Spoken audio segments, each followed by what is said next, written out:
Happy Thursday. I got back on the wheel today. I bought this tiny cab machine back in April and then sort of abandoned it after the weather turned nice, but today seemed like a good day.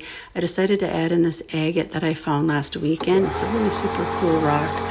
I already had some of them done with the first wheel here, and so this is me catching this one up, kind of. I'm not 100% sure what I'm doing here, to be honest, but they're turning out okay, I think. This one was kind of neat that as I sort of worked with it a little bit more, the agate started peeking through, so that was pretty cool.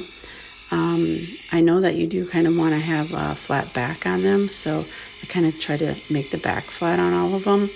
But here they are. This one turned out great, and I'm going to hopefully turn these independent so they're ready for the next wheel.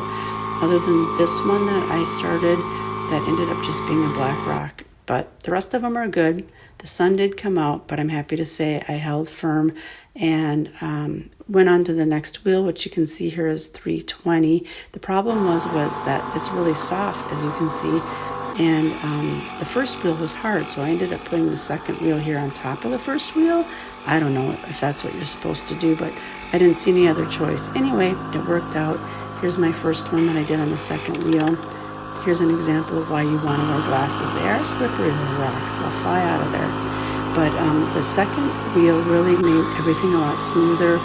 I did a lot of feeling of the rocks to see where I needed to grind down more, but definitely a big difference. This process took me about 2 hours tonight to get through these rocks on the second wheel, including that first rock. At one point, the machine just kind of started spitting at me.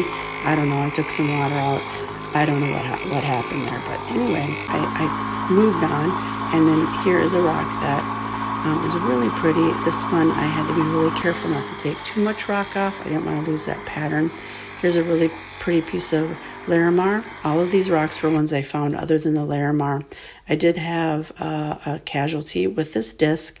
I'm not sure if that had something to do with the overwater logging issue, but anyway, here they are. Aren't they pretty? These will move on now. I think I have 2 more wheels at least, maybe 3, and they will be beautiful pendants. Thanks for watching.